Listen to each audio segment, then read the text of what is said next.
Hello and फिर एक बार स्वागत है आपका मेरे चैनल ट्रेडिंग जोन में। आइए जाने कल मंडे के दिन बैंक निफ्टी में किस तरीके की मूवमेंट हो सकती है, मगर उससे पहले जानेंगे कि फ्राइडे के दिन हमारा मार्केट कैसा रहा था, हमें कौन सी ट्रेडिंग अपॉर्चुनिटीज़ देखने मिली थी और उसके पीछे के लॉजिक के बारे में। देखिए, फर्स्ट ट्रेड जो निकल कर आ रहा था वो एक स्टॉक था साइंट करके। उसमें एक अच्छा खासा हमें ट्रेड मिला था, एक अच्छा प्रॉफिट जनरेट हुआ था। इसमें एक सिंपल एक चैनल पैटर्न में स्टॉक कंटिन्यू फंसा हुआ था। कुछ कंटिन्यू 1.5-2 घंटे 1-2 घंटे तक प्राइस एक ही चैनल में मूव कर रहा था। जैसे उस चैनल का ब्रेक हुआ, अच्छी एक वॉल्यूम कैंडल चाहिए, मैंने एरो भी मार्क किया, वो यहाँ पर हमारी एंट्री हुई। वो चैनल के जो लो था चैनल का, वो हमारा स्टॉप लॉस था। कुछ 10-11 पॉइंट का एसएल था और 1:2 हमारा टारगेट। आसानी से हमें वन वे यहाँ पर 1:3 कैच करने मिल गया।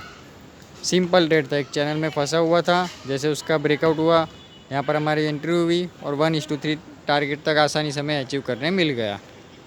अभी ये तो हो गई स्टॉक की बात। अभी देखते हैं बैंक निफ्टी में कौन सी ट्रेडिंग अपॉर्चुनिटीज़ निकल कर आ रही थी। देखिए, मार्केट में ये जो बैंक निफ्टी का जो लेवल था 36,450 का, ये जो 30 पॉइंट का ये जो लेवल है, जोन है, वो एक अच्छा खासा कि बहुत ही इंपॉर्टेंट लेवल है। मार्केट वहाँ से ही बार बार, देखिए 2 बार वहाँ से ही रिटर्न हुआ था, यूटर्न लिया हुआ है मार्केट ने। तो क्यों वहाँ से ही वही लेवल से उसने बार बार रिजेक्शन मिला, वहाँ से ही उसने यूटर्न क्यों लिया है? देखिए, आप चार्ट में जाके देखेंगे पीछे जाके तो आपको पता चलेगा। देखिए, ये वहाँ से ही जब प्राइस उसके नीचे था तो वहाँ से उसे कंटिन्यू 2 से 3 बार रिजेक्शन मिला हुआ है। प्राइस उस लेवल तक जाता था, वहाँ से ही रिवर्स हो जाता था, और जब उसके ऊपर था उसके एक दिन पहले देखिए तो वहाँ उसी लेवल से उसे अच्छी खासी बाइंग मिली हुई थी। इसलिए पिछले 3-4 दिनों से उसी लेवल को मार्केट बार बार रिस्पेक्ट कर रहा था। जब उसके नीचे था तो वहाँ से उसे बिकवाली आ रही थी, जब उसके ऊपर था तो वहाँ से ही बायर एक्टिवेट हो रहे थे। एक अच्छा खासा सपोर्ट एंड रेजिस्टेंस के तौर पर वो लेवल एक्ट हो रहा था। तो जैसे ही उस लेवल के पास गया प्राइस, और वहाँ पर देखिए हमें ये 5 मिनट के टाइम फ्रेम में एक ये हैमर कैंडल देखने मिली, इन्वर्टेड हैमर टाइप। देखिए, मैंने एरो भी मार्क किया हुआ है 5 मिनट के टाइम फ्रेम में। जैसे ये हैमर कैंडल बनी, मतलब ये एक रिवर्सल कैंडल, हमें रिवर्सल का साइन मिल गया। उस कैंडल का लो ब्रेक होते ही यहाँ पर आप एंट्री ले सकते थे, और मिनिमम 1:2 हमारा टारगेट होता। जो कैंडल का जो हाई था उससे थोड़ा सा ऊपर हमारा स्टॉप लॉस, बहुत छोटा स्टॉप लॉस था ये। और 1:2 टारगेट, 1:2 क्या 1:3 1:4 तक आसानी से गया था। प्राइस नीचे आके फिर ऊपर गया, फिर नीचे आया, फिर ऊपर गया, लोअर लो बनाते बनाते फिर नीचे तक आया। अगर आप इस ट्रेड में टिके हुए रहे थे तो आपको एक छोटे से एसएल के साथ एक बड़ा टारगेट कैच करने मिल सकता था। एसएल भी अगर हिट होता तो बहुत छोटा एसएल था, कोई टेंशन वाली बात नहीं थी। लेकिन जो हमें टारगेट मिला वो कितना लंबा मिला, देखिए 1:4 1:5 तक गया। ये हो गई हमारी फर्स्ट ट्रेडिंग अपॉर्चुनिटी। देखते हैं सेकेंड ट्रेडिंग अपॉर्चुनिटी। ये निकल कर आ रही थी मार्केट ने। देखिए, बैंक निफ्टी एक अच्छी खासी एक राउंडिंग टॉप टाइप की पैटर्न बनाई हुई थी। ये एक अच्छी खासी प्राइस एक्शन पैटर्न मानी जाती है। अपने सपोर्ट के ऊपर उसने एक राउंडिंग टॉप बनाया हुआ था, और वहाँ जैसे उस लेवल का ब्रेक हुआ, जो इम्पोर्टेंट लेवल था उसका ब्रेक होते ही, वो राउंडिंग टॉप जो था उसका ब्रेक होते ही यहाँ पर आप एंट्री ले सकते थे। नीचे 1:2 हमारा टारगेट होता। तो कैंडल का जो हाई है, जो ऊपर का जो स्विंग हाई, वो हमारा स्टॉप लॉस होता। तो इस ट्रेड में भी हमें आसानी से 1:2 कैच करने मिल गया, कोई ऐसे लीट नहीं हुआ।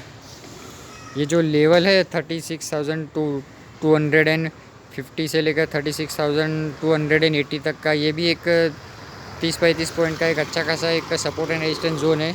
देखिए, आप चार्ट में पीछे जाके देखेंगे तो भी आपको पता चलेगा कि वहाँ से प्राइस ने बाउंस लिया हुआ है, और वहाँ से मार्केट ने 2-3 बार वहाँ से उसे रिजेक्शन भी मिला हुआ है। तो ये भी एक अच्छा खासा एक सपोर्ट एंड रेजिस्टेंस जोन है। तो जैसे उस सपोर्ट का एक अच्छे ऊपर एक अच्छी खासी एक राउंडिंग टॉप की पैटर्न बनी, और जैसे उसका ब्रेक हुआ यहाँ पर हमारी एंट्री हुई, और हमें 1:2 टारगेट आसानी से कैच करने मिल गया। बैंक निफ्टी में भी हमारा एक भी ऐसे लीट नहीं हुआ, ना ही स्टॉक में हमारा ऐसे लीट हुआ। स्टॉक में तो हमें जो भी अपॉर्चुनिटी मिलती है, मेरे पिछले आप वीडियो आपने देखे होंगे, तो पिछले 5-6 दिनों से हमें कंटिन्यू जैकपॉट ट्रेड मिल रहे। एक में भी सिर्फ एक आध दिन हमारा ऐसे लीट हुआ था, बाकी जिस भी दिन हमें मिलता है प्रॉफिट, उसमें 1:3 तक भी हमें आसानी से कैच करने मिल जाता है। तो इस तरीके से कॉल जनरेट होते हैं। इस तरीके से आप वीडियोस देखते रहिए, सीखते रहिए। सीखने के ऊपर ज़्यादा ध्यान दीजिए, ना कि किसी के बड़े प्रॉफिट्स देख के आपको कुछ नहीं मिलने वाला, आपके अकाउंट में कुछ नहीं आने वाला।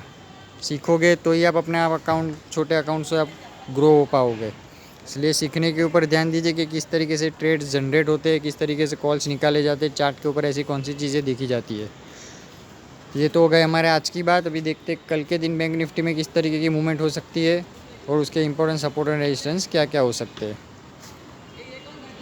देखिए ये उसके मैंने कुछ सपोर्ट एंड रेजिस्टेंस ड्रॉ किए हुए हैं।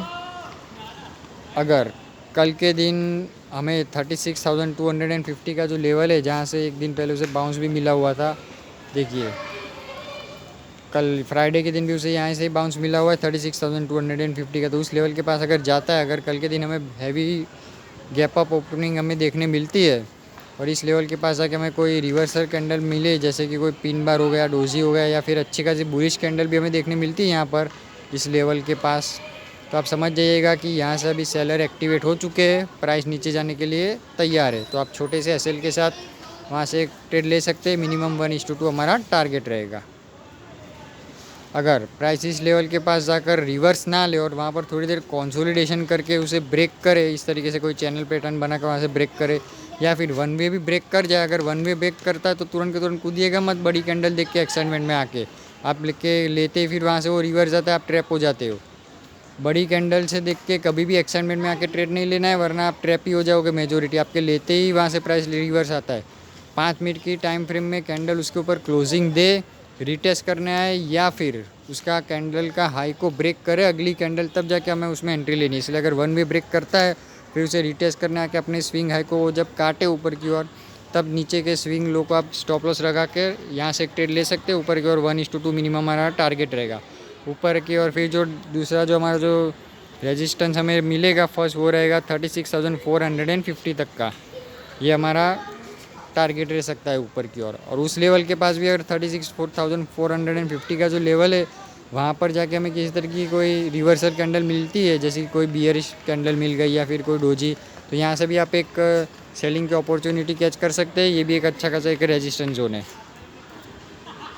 अगर कल के दिन प्राइस 35,950 का जो लेवल है और वहाँ से 36,000 जो 40-50 पॉइंट का एक जो जोन है, अच्छा खासा एक डिमांड जोन है, अच्छा खासा एक बाइंग जोन है। यहाँ पर आते ही बायर्स एक्टिवेट हो रहे हैं। तो इस लेवल के पास आकर 35,950 से 36,000 तक के लेवल के पास हमें कोई बुलिश कैंडल देखने मिलती है, क्योंकि 36,000 जो है वो एक राउंड नंबर भी है, और जो राउंड नंबर जो होते हैं वो एक अच्छे खासे सपोर्ट एंड रेजिस्टेंस के तौर पर एक्ट होते हैं। इसलिए इस लेवल के पास नज़र रखिएगा। ये जो 40-50 पॉइंट का एक जोन है, यहाँ पर आपको कोई बुलिश कैंडल देखने मिले अच्छी खासी और आपको रिवर्सल मिले छोटे टाइम फ्रेम में भी, अगर हायर बनता है यहाँ से, तो अब यहाँ से आप एक कॉल बाय कर सकते हैं। कैंडल के लो के नीचे एसएल रखिएगा और ऊपर की ओर 1:2 आपका टारगेट रहेगा। ऊपर की ओर वो जा सकता है 36,150 तक। ये हमारा फर्स्ट टारगेट रहेगा मिनिमम। तो आप चार्ट में पीछे जाके देखेंगे तो आपको पता चलेगा। देखिए यहाँ ये जो लेवल है 36,000 तक का, 35,950 से 36,000, तो यहाँ पर ये जो कैंडल आखिर की बनी हुई है, देखिए ये जो लंबी लंबी कैंडल से वन वे नीचे आ रही है, एक्सपायरी का डे था वो, उस दिन ये लेवल आखिरी कैंडल है, उसमें देखिए अच्छी खासी एक नीचे से रिजेक्शन हमें मिला हुआ है, जिसमें वीक बड़ी और बॉडी छोटी है। वीक बड़ी है मतलब वहाँ से रिजेक्शन मिला हुआ है, मतलब वहाँ पर भारी मात्रा में बायर्स एक्टिवेट है। इसलिए उस लेवल के पास फिर से हमें इस तरीके की कोई कैंडल मिले 35,950 के लेवल से हमें कोई बुलिश कैंडल देखने मिलती है, तो आप समझ जाइएगा कि बायर्स एक्टिवेट हो चुके हैं, प्राइस ऊपर जाने के लिए अभी रेडी है।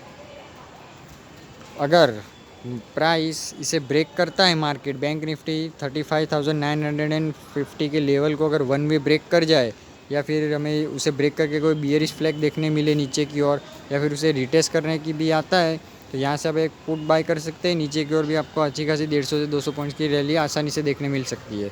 अगर उसे रिटेस्ट करने आए तो ही कैच ट्रेड लीजिएगा। सिर्फ एक बड़ी कैंडल आ जाती है और आप ट्रेड एक्साइटमेंट में आके ट्रेड लेते हो और फिर वहाँ से वो रिवर्स चले जाता है, रिवर्सल देखने मिले, पिन बार बन जाएगी, इस तरीके की कैंडल फॉर्मेशन होगी, तो आप ट्रैप हो जाओगे, आपका स्टॉप लॉस हिट हो जाएगा, आपका लॉस हो जाएगा। इसलिए कैंडल बड़ी कैंडल देख के कभी भी एक्साइटमेंट में नहीं आना है।